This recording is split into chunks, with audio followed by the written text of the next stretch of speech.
বন্ধুরা, বাংলাদেশে আবারও হিন্দুরা অত্যাচারিত। ভিডিওটা একবার দেখুন। আমরা সেই বিপ্লবকে আর স্বীকার করতে পারবো না।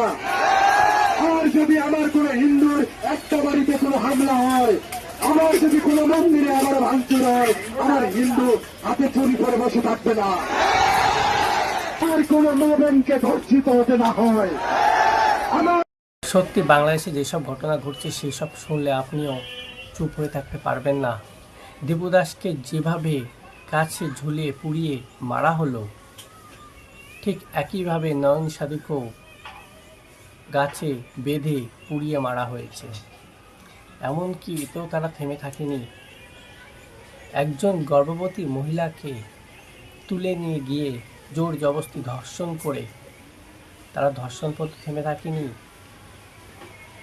অবশেষে সেই মায়ের পেটে থেকে বাচ্চাটাকে বের করে হত্যা করে এবং তাকেও হত্যা করে।